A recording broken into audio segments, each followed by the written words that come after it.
Hello everyone, welcome to FOC classes.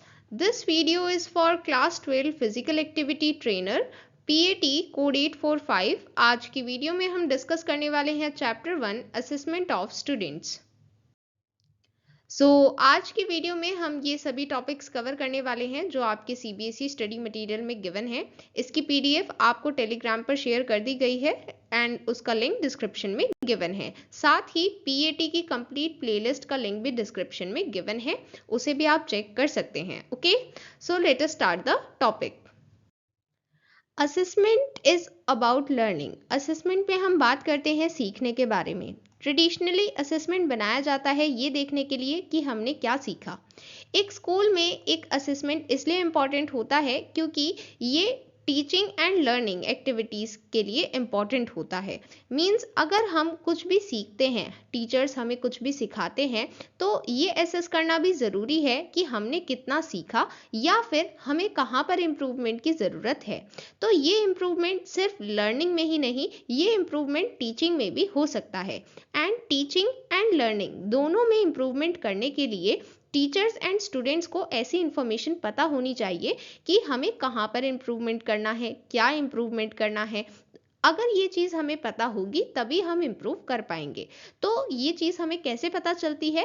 Through assessment. So basically assessment में ऐसी activities होती हैं जो हमें ये इन्फॉर्मेशन देती हैं कि हम टीचिंग एंड लर्निंग को किस तरह से मॉडिफाई कर सकते हैं उसे और बेहतर बनाने के लिए। ओके, सो इसमें teacher observation and student work के एनालिसिस इंक्लूडेड होते हैं। स्टूडेंट वर्क जैसे होमवर्क, टेस्ट, ऐसे, ये सभी इंक्लूडेड होते हैं एंड इन सभी को एनालाइज करते हुए, टीचर ऑब्जर्वेशन को इंक्लूड करते हुए, ये सभी हम असेसमेंट में इंक्लूड करते हैं। ठीक है, सो बेसिकली असेसमेंट में हमने ऐसी एक्टिविटीज़ की बात की है जिसके थ्रू हम टीचिंग एंड लर्निंग दोनों को इम्प्रूव करने वाले हैं। Okay, so starting with the first topic of the chapter, meaning of assessment.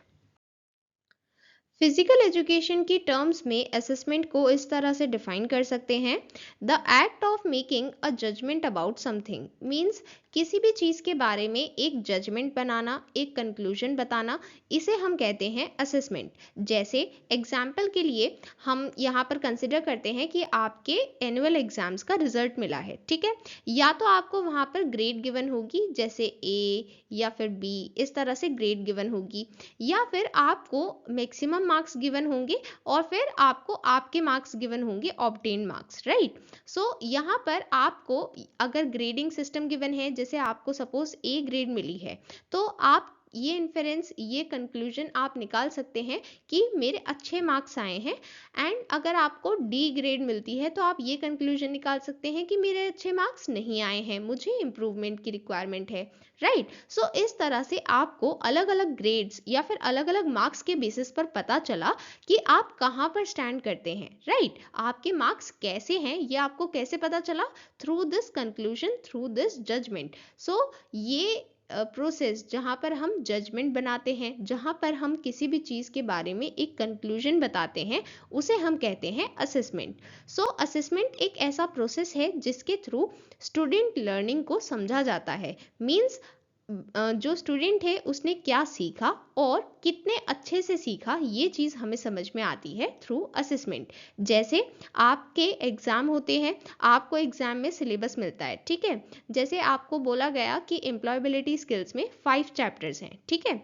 सो अब क्या क्या लर्न होगा ये कैसे पता चलेगा? ऑफकोर्सली जो आपके सिलेबस में चैप्टर्स गिवन है उससे आपको पता चलेगा कि 5 चैप्टर्स गिवन है, तो इसका मतलब है कि आपने 5 टॉपिक्स लर्न किए हैं, राइट। अगर हम चैप्टर्स को टॉपिक्स की तरह देखें तो आपने 5 टॉपिक्स लर्न किए हैं, ठीक है।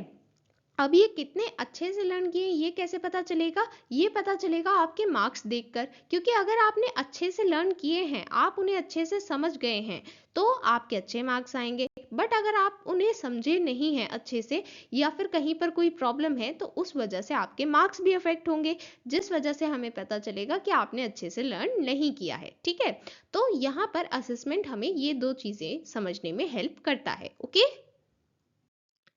then proceeding to next topic, types of assessment. Assessment का मेन गोल है ये देखना कि स्टूडेंट्स ने क्या सीखा और कितने इफेक्टिवली सीखा।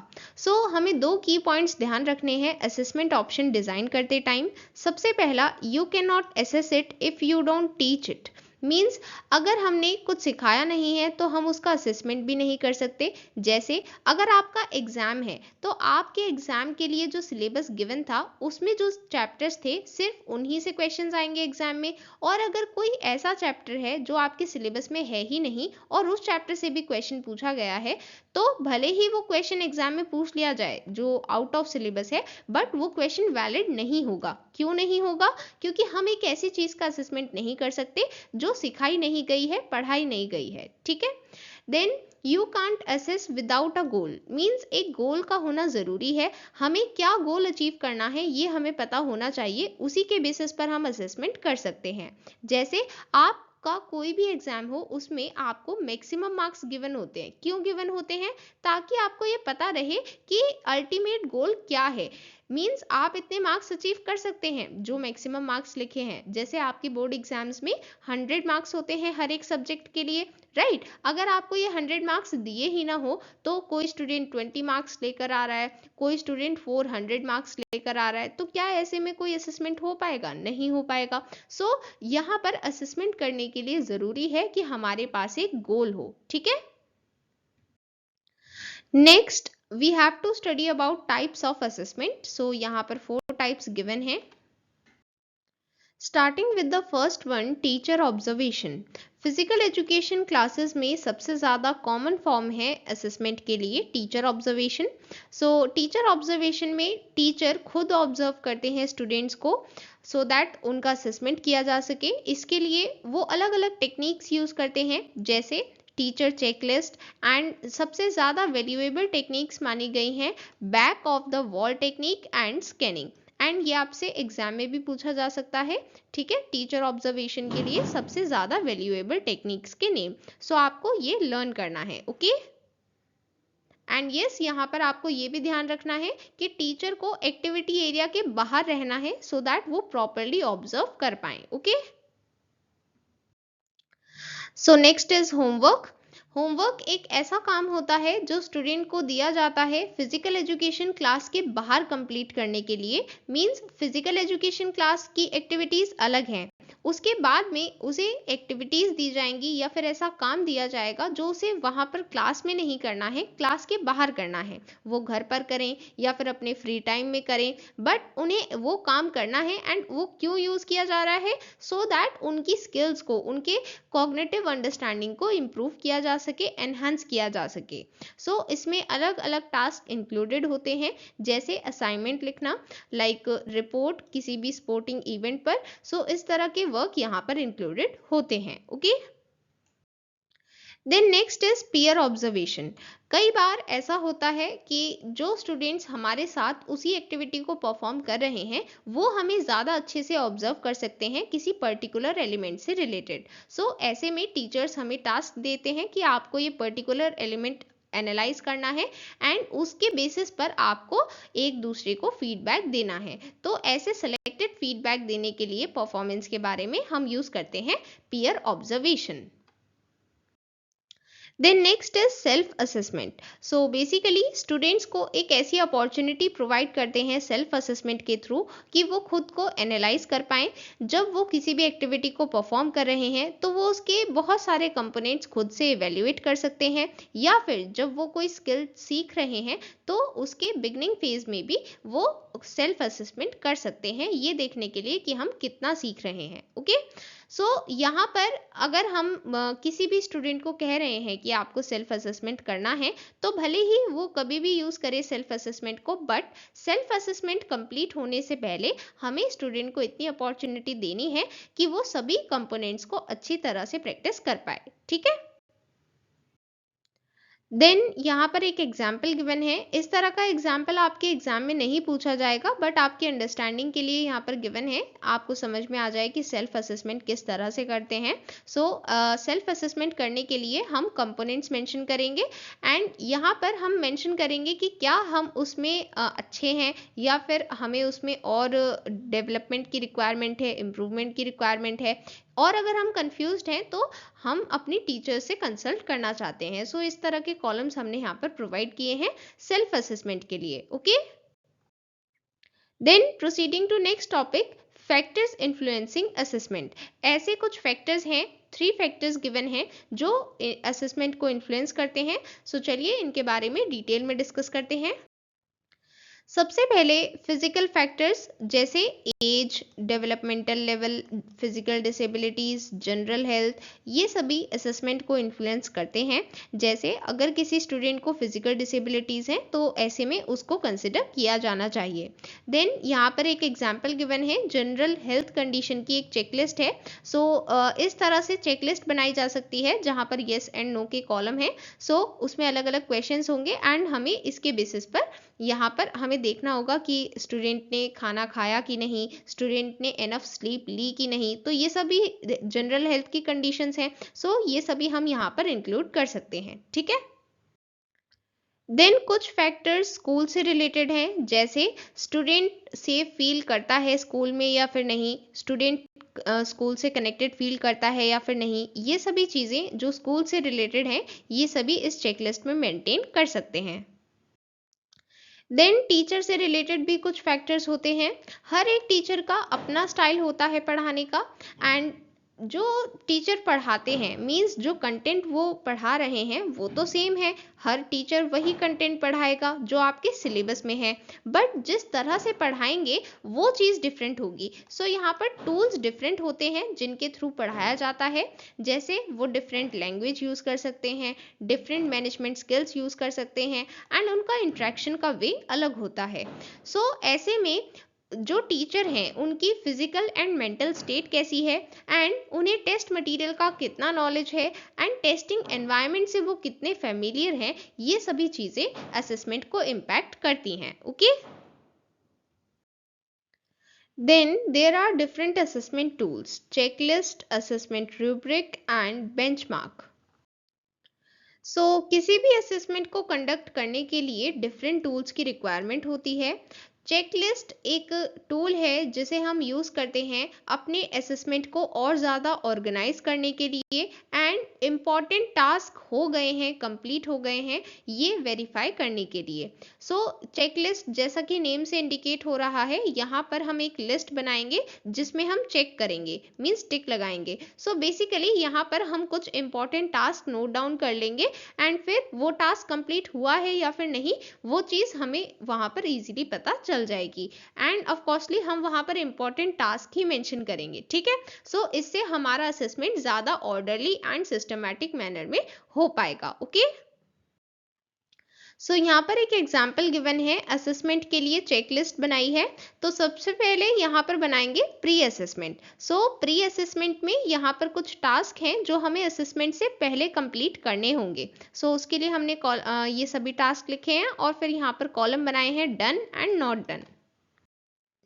इसी तरह से जिस दिन असेसमेंट है उस दिन हमें क्या क्या टास्क करने हैं वो सभी हम नोट करेंगे, एंड फिर डन एंड नॉट डन के लिए यहाँ पर कॉलम बनाएंगे। देन पोस्ट असेसमेंट के लिए यहाँ पर हमने कॉलम सारे टास्क लिखे हैं और फिर कॉलम बनाए हैं डन और not done. Then next is assessment rubric. So यहाँ पर स्कोरिंग ग्रेडिंग सिस्टम के बेसिस पर होती है, एंड यहाँ पर 2 टाइप के ग्रेडिंग सिस्टम है, 3 पॉइंट एंड 5 पॉइंट। 3 पॉइंट में ए, बी एंड सी ये तीनों हैं। सो ए का मतलब है प्रोफिशिएंट एंड इसमें 3 पॉइंट्स मिलेंगे। देन बी डेवलपिंग, इसमें 2 पॉइंट्स मिलेंगे, and C means needs development, इसमें 1 पॉइंट मिलेगा। सो बेसिकली जो जिसको ए दिया गया है वो बहुत अच्छा है उस पर्टिकुलर एक्टिविटी में, जिसको बी दिया गया है वो अभी डेवलप कर रहा है, थोड़े और इम्प्रूवमेंट की रिक्वायरमेंट है, और सी नीड्स डेवलपमेंट मींस ये इसकी करंट परफॉर्मेंस बहुत पुअर है एंड बहुत ज़्यादा डेवलपमेंट की नीड है। ठीक है, देन अगर बात करें 5 पॉइंट ग्रेडिंग स्केल की, सो इसमें हम 5 पॉइंट्स देंगे। सो अगर 5 पॉइंट्स दिए हैं तो ए है, इसका मतलब एक्सीलेंट है परफॉर्मेंस। देन बी है, इसका मतलब 4 points means very good performance. Then C means good performance, D means average performance, and E means need improvement. ठीक है, सो यहाँ पर ये 2 टाइप के ग्रेडिंग स्केल हैं। ठीक है। सो हमने ये असेसमेंट रूब्रिक यूज किया है परफॉर्मेंस को एसेस करने के लिए, ठीक है। देन यहाँ पर एग्जाम्पल गिवन है स्किल असेसमेंट के लिए, ये एक रूब्रिक है। सो यहाँ पर स्किल क्या है, रनिंग। सो रनिंग के लिए हमने एक रूब्रिक प्रिपेयर किया है। सो यहाँ पर आप देख सकते हैं अलग अलग लेवल्स हैं। तो लेवल के अकॉर्डिंग बताया गया है कि कितना कॉम्पिटेंट है वो स्टूडेंट। अगर ए लेवल है इसका मतलब प्रोफिशिएंट है, अगर बी है तो डेवलपिंग है, और अगर सी है तो उसको डेवलपमेंट की रिक्वायरमेंट है। सो इस तरह से यहाँ पर इसको डिस्क्राइब भी किया गया है कि अगर ए लेवल है तो वो कब दिया जाना चाहिए, जब उसके ये एक्शंस कंसिस्टेंट हो, मींस वो प्रॉपरली भागे एंड जितने करेक्ट रन के एलिमेंट्स होते हैं वो सभी डेमोन्स्ट्रेट कर रहा है, कहीं गिर नहीं रहा है, कहीं रुक नहीं रहा है, तभी उसको ये ए लेवल देना है, ठीक है। सो इस तरह से यहाँ पर ये रूब्रिक गिवन है, okay. So next tool is benchmark, इसको हम एग्जाम्पल के थ्रू समझेंगे। सो यहाँ पर एक दिल्ली में स्कूल है जिसमें फिजिकल एजुकेशन टीचर ने एक फिटनेस असेसमेंट कंडक्ट करवाया है। सो यहाँ पर एक स्टूडेंट है रोहन, जिसकी बेस्ट एरोबिक कैपेसिटी है पूरी क्लास में, ठीक है। बट हम ऐसे कैसे कह सकते हैं या फिर कैसे जस्टिफाई कर सकते हैं कि सिर्फ रोहन का ही फिटनेस लेवल सबसे अच्छा है एंड उसी के बेसिस पर हम सभी को कंपेयर करेंगे? ऐसा हम नहीं कर सकते हैं। क्यों नहीं कर सकते हैं? क्योंकि हो सकता है कि एक हिमाचल प्रदेश का स्टूडेंट हो जिसकी एरोबिक कैपेसिटी उतनी नहीं है जितनी रोहन की है, बट 600 मीटर्स रेस में हिमाचल प्रदेश के स्टूडेंट ने ज़्यादा अच्छा परफॉर्म किया है देन रोहन। रोहन वहाँ पर इतना अच्छा परफॉर्म नहीं कर पाया। तो ऐसे में हमें पता चलता है कि अलग अलग क्राइटेरिया हैं जिनके बेसिस पर हम फिटनेस लेवल डिसाइड करते हैं। सो सभी क्राइटेरिया को हम ध्यान में रखते हैं एंड साथ ही हम अलग अलग स्टूडेंट्स का डेटा कलेक्ट करते हैं एक बेंचमार्क सेट करने के लिए, सो दैट उसी बेंचमार्क के बेसिस पर स्टूडेंट्स को ग्रेड्स मिले, ठीक है। सो ये इंपॉर्टेंस होती है बेंचमार्क की, okay. Then creating a benchmark, benchmark किस तरह से क्रिएट करेंगे? सबसे पहले हमें डेटा पॉइंट्स कलेक्ट करने हैं एक पर्टिकुलर टेस्ट के लिए डिफरेंट स्कूल से एंड डिफरेंट स्टेट से, एंड सेम एज ग्रुप के लिए कलेक्ट करने हैं। मेल एंड फीमेल के लिए अलग अलग डेटा कलेक्ट करना है, मींस मेल्स के लिए अलग और फीमेल्स के लिए अलग, बिकॉज दोनों के स्टैंडर्ड सेम टेस्ट के लिए अलग अलग होंगे, ठीक है। देन जितने ज़्यादा डेटा पॉइंट्स होंगे उतने ज़्यादा हमें एक्यूरेट नॉर्म्स मिलेंगे। Then after getting the data one should analyze the data and create a norms, means जब हमें डेटा मिल गया है तो हमें उस डेटा को एनालाइज करना है और नॉर्म्स क्रिएट करने हैं एंड नॉर्म्स ग्रेडिंग फॉर्मेट में होंगे जैसे यहाँ पर एग्जांपल में गिवन है, ठीक है। फिर जब एक बार बन गए हैं तो फिर एक बार पायलट टेस्टिंग की हेल्प से उसे टेस्ट करेंगे एंड फिर जब टेस्ट हो गया है फिर उसे फाइनली इवेल्युएशन के लिए यूज करेंगे, ठीक है। Then next topic types of evaluation. सबसे पहले समझते हैं इवेल्युएशन का क्या काम है। इवेल्युएशन ग्रेड्स पर फोकस करता है एंड ये प्रोडक्ट ओरिएंटेड होता है। यहाँ पर हमारा फोकस होता है कि क्या सीखा गया है। इवेल्युएशन जजमेंटल होता है। यहाँ पर अगर हम बात करें कि असेसमेंट और इवेल्युएशन के बीच क्या क्या सिमिलैरिटीज़ हैं, दोनों को ही क्राइटेरिया, मेजर्स एंड एविडेंस की रिक्वायरमेंट है। ये है इन दोनों के बीच की सिमिलैरिटी। बात करें डिफरेंसेस की, ये क्वेश्चन एग्जाम में भी पूछा जा सकता है। असेसमेंट ऑनगोइंग होता है और इवेल्युएशन क्लोजर प्रोवाइड करता है। देन असेसमेंट के थ्रू हम क्वालिटी को इम्प्रूव करते हैं एंड इवेल्युएशन के थ्रू हम लर्निंग लेवल को जज करते हैं। देन असेसमेंट के थ्रू हम अपग्रेड करते हैं एंड इवेल्युएशन के थ्रू हम ग्रेड प्रोवाइड करते हैं। देन असेसमेंट के थ्रू हम फीडबैक देते हैं एंड इवेल्युएशन के थ्रू हम शॉर्टफॉल्स दिखाते हैं कि कहाँ पर आपकी कमी है, okay. Then there are three types of evaluation. Let us discuss them in detail. First is formative evaluation. Formative evaluation एक ऑनगोइंग प्रोसेस है।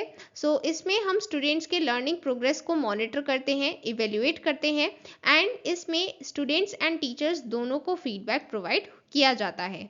देन समेटिव इवेल्युएशन, इसमें हम प्रोग्राम के आउटकम को इवेल्युएट करते हैं। मींस हमें जो आउटकम चाहिए था क्या वो हमें मिल पाया है, या फिर स्टूडेंट ने उस स्किल को कितने अच्छे से मास्टर किया है जो स्किल इस प्रोग्राम के थ्रू दी जानी थी।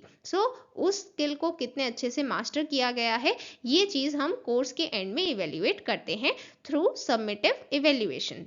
देन डायग्नोस्टिक इवेल्युएशन, यहाँ पर हम प्रॉब्लम फाइंड आउट करते हैं। मींस हम ये देखते हैं कि कहाँ पर सीखने में प्रॉब्लम है, कहाँ पर वीकनेस है, एंड इसके लिए क्या रेमेडियल एक्शंस हो सकते हैं। ओके, सो 2 टाइप्स के असेसमेंट हम यहाँ पर डिस्कस करने वाले हैं, qualitative and quantitative.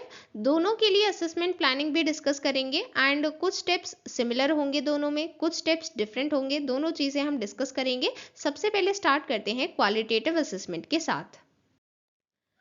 Qualitative assessment में हम फोकस करते हैं स्किल की क्वालिटी के चेंज पर। मींस जो क्वालिटी है वो कितनी चेंज हुई है, स्किल ज़्यादा बेहतर हुई है या फिर स्किल में कोई इम्प्रूवमेंट नहीं है। यहाँ पर स्किल की क्वालिटी में फोकस किया जाता है rather than the outcome. And जो टीचर स्किल जानता है, जो टीचर बच्चों को सिखाता है वो स्किल्स, उसी टीचर के एक्सपीरियंस, जजमेंट एंड विजडम पर बेस्ड होता है क्वालिटेटिव असेसमेंट। एंड इसके लिए हम रूब्रिक्स यूज करते हैं जिसमें परफॉर्मेंस इंडिकेटर एंड क्राइटेरिया ये दोनों भी इंक्लूडेड होते हैं। ओके, अब हम डिस्कस करने वाले हैं असेसमेंट प्लानिंग के बारे में। क्वांटिटेटिव एंड क्वालिटेटिव असेसमेंट दोनों के लिए असेसमेंट प्लानिंग सेम है, ठीक है। एंड इसे हम यहाँ पर दोनों के लिए एक जगह कॉमन पढ़ रहे हैं, ठीक है। देखिए, किसी भी असेसमेंट के लिए एक इम्पॉर्टेंट पार्ट है प्लानिंग, एंड इसके डिफरेंट एलिमेंट्स होते हैं। जैसे इसमें हम इंक्लूड करते हैं कि असेसमेंट का क्या पर्पस है, क्या ऑब्जेक्टिव है, देन मेथड्स एंड टूल्स जो हम असेसमेंट में यूज़ करने वाले हैं, एंड क्या ड्यूरेशन रहने वाला है, क्या क्या रिसोर्सेज एंड मटेरियल्स रिक्वायर्ड होंगे, ये सभी चीज़ें हम असेसमेंट प्लानिंग में बताते हैं। असेसमेंट प्लान की आउटलाइन यहाँ पर गिवन है, एंड ये एग्जाम में भी पूछी जा सकती है। सबसे पहले हम ऑब्जेक्टिव्स बताते हैं, क्या क्या ऑब्जेक्टिव हैं असेसमेंट के। देन टेक्निक्स, मीन्स कौन कौन से मेथड्स यूज़ किए जाएंगे टेस्ट के लिए। देन टाइमलाइन, इसमें टेस्टिंग का पूरा प्लान इंक्लूडेड होगा, जैसे टेस्ट कब कराया जाएगा, एंड कब डेटा कलेक्ट होगा, कब रिपोर्ट्स सबमिट की जाएंगी, कब रिकमेंडेशंस अवेलेबल होंगी। ये सभी चीज़ें हम टाइमलाइन में बताते हैं। Then resources and materials, means कौन कौन रिस्पॉन्सिबल है, किसकी क्या रिस्पॉन्सिबिलिटी है, कौन डेटा को कलेक्ट करेगा, एनालाइज करेगा, एंड रिपोर्ट्स कौन सबमिट करेगा, उसके लिए कौन रिस्पॉन्सिबल है, ground and equipment conditions, first aid, drinking water availability, सभी चीज़ों की रिस्पॉन्सिबिलिटी एंड सभी मटेरियल्स यहाँ पर रिसोर्सेज एंड मटेरियल्स में मेंशन किए जाएंगे। ओके, असेसमेंट प्लानिंग में 3 टाइप के स्टेप्स होंगे। सबसे पहला pre assessment, then during assessment, and then post assessment. सबसे पहले बात करते हैं pre assessment means preparation phase की। स्टूडेंट्स को पता होना चाहिए कि उनका क्या असेसमेंट होने वाला है, एंड उन्हें प्रॉपरली प्रैक्टिस करनी चाहिए असेसमेंट के पहले। असेसमेंट शेड्यूल को डिस्कस करना है स्कूल कोऑर्डिनेटर के साथ, एंड पेरेंट्स को इन्फॉर्म करना है असेसमेंट शेड्यूल के बारे में, एंड उन्हें रिक्वेस्ट करनी है कि वो अपनी कंसर्न प्रोवाइड करें। एंड अगर किसी स्टूडेंट को फिजिकल या फिर मेडिकल इशू है तो ऐसे केस में उसको आइडेंटिफाई करके एंड उस स्टूडेंट को पार्टिसिपेट नहीं करना है उस टेस्ट में। देन इस इंफॉर्मेशन को आपको स्कूल कोऑर्डिनेटर को भी बताना है। देन रिपोर्ट टेम्पलेट के लिए अप्रूवल लेना है प्रिंसिपल से, एंड क्योंकि सारे असेसमेंट बाहर होंगे, आउटडोर्स होंगे, इसलिए आपको वेदर कंडीशंस भी पहले से चेक करनी है जब आप असेसमेंट प्लान कर रहे हैं। ओके,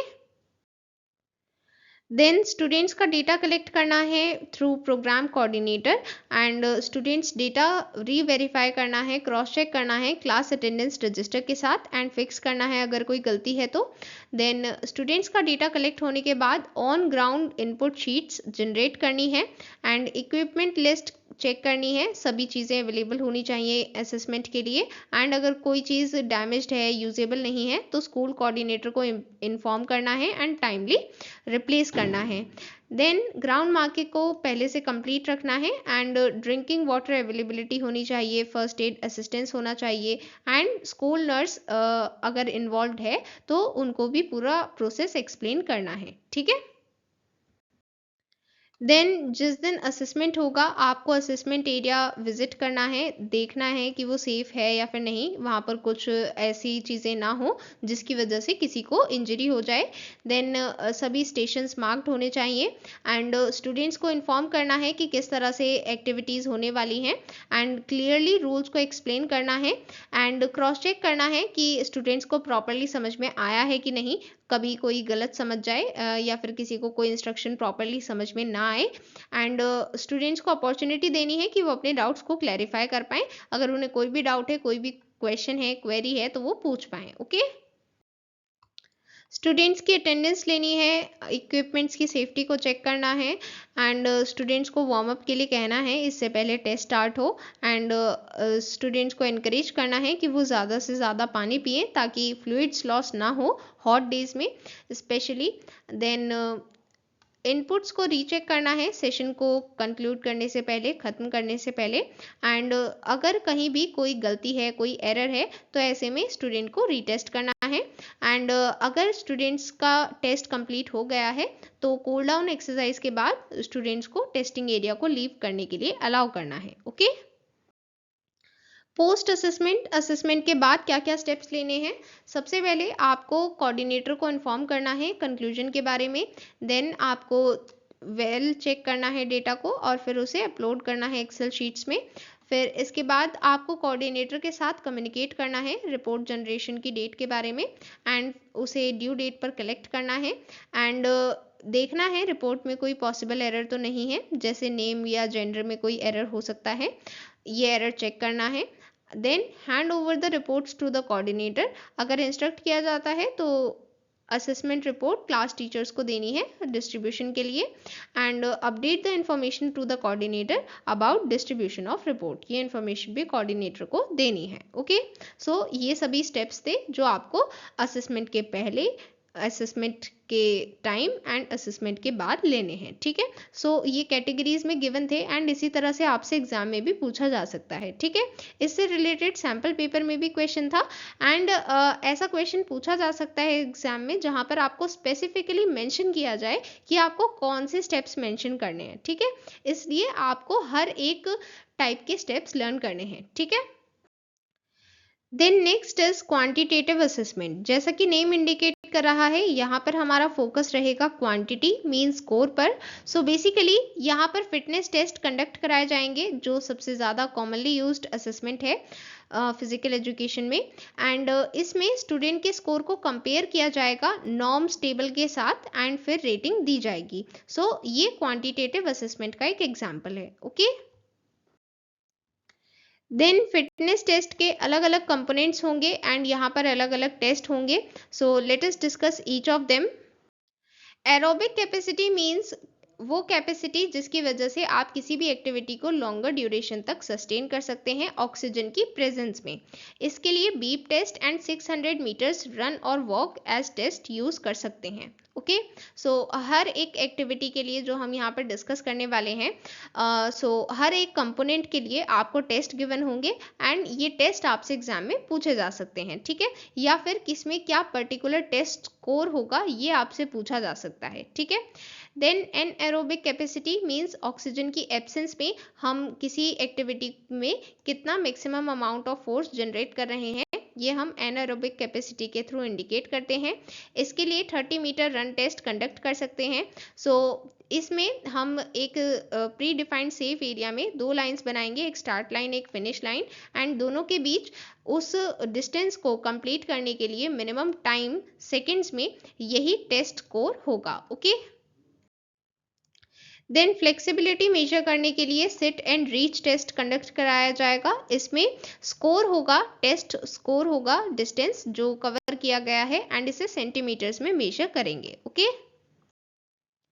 देन एब्डोमिनल स्ट्रेंथ को मेजर करने के लिए situps means curl up test यहाँ पर कंडक्ट कराएंगे एंड इसमें टेस्ट स्कोर होगा total number of situps performed in pre defined time duration. So पहले से टाइम ड्यूरेशन स्पेसिफाई किया जाएगा एंड उसमें कितने नंबर ऑफ सिटअप्स किए हैं यही टोटल नंबर टेस्ट स्कोर बनेगा। Okay, then explosive strength for lower body, इसके लिए स्टैंडिंग ब्रॉड जंप टेस्ट होता है एंड इसमें टेस्ट स्कोर होता है distance covered in metres. Explosive strength for upper body, यहाँ पर टेस्ट का नेम है ओवरहेड मेडिसिन बॉल थ्रो। जब स्टूडेंट अपने हाथ से बॉल फेंकेगा तो जब बॉल फर्स्ट बाउंस करेगी तो वो मैक्सिमम डिस्टेंस जो बॉल ने कवर किया है फर्स्ट बाउंस में वो डिस्टेंस होगा टेस्ट स्कोर एंड इसे मीटर्स में मेजर किया जाएगा। Okay, steps in quantitative assessment. So जैसा कि हमने डिस्कस किया था असेसमेंट प्लानिंग में कुछ पॉइंट्स कॉमन है quantitative assessment and qualitative assessment के लिए। सो जो हमने क्वालिटेटिव असेसमेंट के लिए असेसमेंट प्लानिंग डिस्कस की है वो यहाँ पर सेम है, ठीक है, बट यहाँ पर कुछ एडिशनल पॉइंट्स है क्वांटिटेटिव असेसमेंट में। सो वो अब हम डिस्कस करेंगे। सो सबसे पहला है जब हम प्लान बनाएंगे तो इसमें एंड्योरेंस टेस्ट एक सिंगल डे में रखना है एंड अगर पॉसिबल हो सके तो इसके साथ कोई और टेस्ट नहीं रखना है क्योंकि ये टेस्ट टायरिंग होता है, इसमें थक जाते हैं एंड इसके साथ फ्लेक्सिबिलिटी का टेस्ट रखा जा सकता है एंड ये रिकमेंडेड होता है कि एटलीस्ट 2 डेज लेने हैं टेस्ट कंप्लीट कराने के लिए। देन अप्रोप्रिएट अमाउंट देना है रिकवरी के लिए टेस्ट के बीच में एंड अटेंटिव रहना है जब हम इनपुट शीट्स पर स्कोर रिकॉर्ड कर रहे हैं एंड अगर कुछ भी एरर होता है तो उसकी वजह से स्टूडेंट की एबिलिटी का गलत कंक्लूजन निकाला जा सकता है, इसलिए हमें बहुत केयरफुली ये स्कोर इनपुट करने हैं। Okay, then proceeding to next topic parent teacher meetings. So parent teacher meeting को किस तरह से मैनेज कर सकते हैं इसके रिगार्डिंग 2 मार्क्स का क्वेश्चन पूछा जा सकता है। यहाँ पर 3 पॉइंट्स गिवन है, चलिए इन्हें समझते हैं। सबसे पहला है 2 वे कन्वर्सेशन। मीन्स ऐसा नहीं है कि सिर्फ पेरेंट्स आपसे सीखते हैं बट आप भी पेरेंट्स से सीखते हैं बिकॉज स्टूडेंट्स के बारे में फैमिलीज को ज़्यादा बेटर पता होता है एंड वो आपको अच्छे से बता सकते हैं कि चिल्ड्रन की क्या स्ट्रेंथ है, क्या नीड्स हैं, उनके लर्निंग स्टाइल्स कैसे हैं and non school learning opportunities किस तरह से उन्हें प्रोवाइड की जाती हैं एंड वो किस तरह से उन्हें यूटिलाइज करते हैं। सो ऐसी सभी चीज़ें आपको उनके पेरेंट्स इजीली बता सकते हैं, इसलिए ये 2 वे कन्वर्सेशन होना चाहिए जहां पर आप भी पेरेंट्स से सीखते हैं एंड पेरेंट्स भी आपसे कुछ ना कुछ सीखते हैं। Then emphasis on learning means आपको इस चीज़ पर एम्फेसाइज करना है कि स्टूडेंट्स की लर्निंग को प्रमोट किया जाए एंड आप पेरेंट्स को नॉलेज दे सकते हैं, बता सकते हैं, सजेशंस दे सकते हैं कि किस तरह से वो अपने चिल्ड्रन की हेल्प कर सकते हैं न्यू एबिलिटीज़ लर्न करने में या फिर जो भी आप चीज़ सिखाते हैं उस चीज़ को और बेटर प्रैक्टिस करने में कैसे हेल्प कर सकते हैं। Then opportunities and challenges means ऐसी कुछ ना कुछ स्ट्रेंथ है स्टूडेंट्स की एंड कुछ चैलेंजेस हैं, वो सभी चीज़ें आपको डिस्कस करनी है पेरेंट्स के साथ एंड डिस्कस करना है कि क्या क्या अपॉर्चुनिटीज़ हैं एंड किस तरह से कहाँ पर कौन सा इम्प्रूवमेंट रिक्वायर्ड है। सो ये सभी चीज़ें आपको पेरेंट टीचर मीटिंग्स में पेरेंट्स के साथ डिस्कस करनी है। Okay, pre PTM preparation, PTM से पहले किस तरह की प्रिपरेशन करनी है। सबसे पहले डेट एंड टाइम कंफर्म करना है, देन कोऑर्डिनेटर को इन्फॉर्म करना है अपकमिंग पीटीएम के बारे में एंड चेक करना है कि वो अवेलेबल हैं या फिर नहीं and error free report cards हैं ये इंश्योर करना है। एक ऐसा स्पॉट, एक ऐसी प्लेस आइडेंटिफाई करनी है, प्रेफरेबली क्लासरूम के बाहर होनी चाहिए जहाँ पर प्रॉप्स शोकेस किए जा सकें। Then parent testimonial forms ready करने हैं। ड्यूरिंग द पीटीएम आपको स्कूल एडवांस में पहुंच जाना है टाइम से एंड प्रेजेंटेबल रहना है, क्लीन एंड यूजेबल प्रॉप्स को डिस्प्ले करना है, क्लासरूम के बाहर अवेलेबल रहना है। देन कुछ चीज़ें जो आपको याद रहनी चाहिए, आपको टाइम पर आना चाहिए एंड काम रहना चाहिए एंड कम्युनिकेशन पोलाइट होनी चाहिए। देन पेरेंट्स अगर चाहते हैं तो टेस्टिमोनियल भी फिल कराना है एंड पॉजिटिव रखना है कम्युनिकेशन को। ओके, देन पीटीएम को कंक्लूड करने के बाद क्या क्या स्टेप्स लेने हैं, आपको इवेंट कंप्लीशन रिपोर्ट सेंड करनी है एंड टेस्टिमोनियल सेंड करने हैं कोऑर्डिनेटर को सेम डे पर एंड अगर कोई मेजर इश्यूज हैं, एस्केलेशंस हैं तो वो इमीडिएटली रिपोर्ट करने हैं। Then next explanation of performance evaluation. So जब आप पेरेंट्स को रिपोर्ट्स दिखाते हैं तो हो सकता है कि उनको एक्चुअल परफॉर्मेंस के बारे में ना पता चल पाए। इसके लिए आपको उन्हें एक्सप्लेन करना होगा, उन्हें समझाना होगा ग्रेडिंग सिस्टम, एंड साथ ही उनके चिल्ड्रन की परफॉर्मेंस कैसी है ये भी आपको उन्हें एक्सप्लेन करना होगा। सो यहाँ पर किस तरह से इवेल्युएशन को एक्सप्लेन करेंगे। स्किल असेसमेंट जो एक क्वालिटेटिव असेसमेंट है एंड यहाँ पर रूब्रिक्स पर बेस्ड है ये। सो इसमें जो ग्रेडिंग फॉर्मेट है वो आपको उन्हें एक्सप्लेन करना होगा। सो यहाँ पर 2 टाइप्स की ग्रेडिंग स्केल होगी। सबसे पहली है 3 पॉइंट ग्रेडिंग स्केल एंड ये ऑलरेडी हम डिस्कस कर चुके हैं। सो ए का मतलब है प्रोफिशिएंट, मींस बहुत अच्छे से परफॉर्मेंस दी गई है एंड यहाँ पर कोई भी गलती नहीं की गई है, और ऐसे में 3 पॉइंट्स मिलते हैं। देन बी डेवलपिंग, मींस जहाँ पर स्टूडेंट डेवलप कर रहा है, कुछ कुछ मिस्टेक्स हैं जिनमें इम्प्रूवमेंट की रिक्वायरमेंट है। Then C means needs development, means यहाँ पर बहुत ज़्यादा इम्प्रूवमेंट की रिक्वायरमेंट है एंड बहुत गलतियाँ स्टूडेंट्स ने की हैं। देन अगर 5 पॉइंट ग्रेडिंग स्केल है तो यहाँ पर ए का मतलब है excellent, B very good, C good, D average and E means needs improvement. Okay, so ये स्किल असेसमेंट आपको उन्हें एक्सप्लेन करना है। Okay, then next steps for the improvement. So evaluation करने के बाद अब आपको ये देखना है कि अब आप किस तरह से स्लो लर्नर्स को इम्प्रूव कर सकते हैं। मींस यहाँ पर हम रेमेडियल मेजर्स पर फोकस करने वाले हैं। सो हमने ये तो इवेल्युएट कर लिया है कि स्टूडेंट कहाँ पर बहुत अच्छा परफॉर्म कर रहे हैं, कहाँ पर उन्हें डेवलपमेंट की रिक्वायरमेंट है, बट अब उस डेवलपमेंट को कैसे करना है, इम्प्रूव कैसे करना है, इसके लिए यहाँ पर हमें स्टेप्स देने होंगे रेमेडियल मेजर्स के थ्रू। सो ये रेमेडियल मेजर्स हर एक स्टूडेंट के लिए वेरी करेंगे, बिकॉज जिस स्टूडेंट की जो भी वीकनेस है उस पर बेस्ड होंगे उसके रेमेडियल मेजर्स। ओके, सबसे पहले aerobic capacity. So aerobic capacity को कार्डियो ट्रेनिंग के थ्रू इंक्रीज किया जा सकता है। सो यहाँ पर एक सैम्पल गिवन है for remedial measures to improve the aerobic capacity. So इस सैम्पल में वॉकिंग और running, jumping rope, swimming, cycling and dancing, ये सभी स्टेप्स गिवन है। सो चलिए इन्हें डिटेल में डिस्कस करते हैं। वॉकिंग से आपकी कार्डियोवैस्कुलर फिटनेस इंप्रूव होती है, लेग मसल स्ट्रॉन्गर बनती हैं, ब्लड प्रेशर कम होता है and heart disease, diabetes, cancer, इन सभी के रिस्क कम होते हैं। देन रनिंग, ये एक इनएक्सपेंसिव एक्सरसाइज है, इसमें आपको कोई मनी स्पेंड नहीं करनी है एंड आप कहीं भी किसी भी टाइम रनिंग कर सकते हैं, जो भी टाइम आपको सुटेबल है उसके अकॉर्डिंग। देन जंपिंग रोप। सो जंपिंग रोप की हेल्प से आप 1 मिनट में 13 कैलोरीज बर्न करते हैं एंड ये क्विक वर्कआउट है एंड इसकी हेल्प से एरोबिक कैपेसिटी भी इम्प्रूव होती है। अगर टेम्परेचर बहुत ज़्यादा है तो स्विमिंग को भी प्रेफर किया जा सकता है, ये हमारी पूरी बॉडी के लिए एक अच्छा वर्कआउट है एंड इससे हमारी फ्लेक्सिबिलिटी भी इम्प्रूव होती है। देन साइकिलिंग, ये डबल रोल परफॉर्म करती है। सो बेसिकली इसके थ्रू हम एरोबिक वर्कआउट भी कर सकते हैं और साथ ही एक low cost eco friendly form of transport को भी प्रेफर कर सकते हैं। सो ये एक अच्छी एक्सरसाइज है लेग स्ट्रेंथ को इम्प्रूव करने के लिए एंड मसल्स को टोन अप करने के लिए।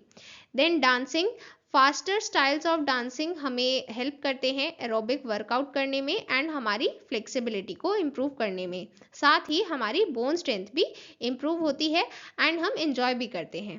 Okay, so that was all for today. इसी के साथ हमने चैप्टर 1 का 1 शॉर्ट वीडियो कंप्लीट कर लिया है। Then in the next video we will discuss the next chapter. The complete playlist link for PAT is given in the description, you can check it. So bye everyone.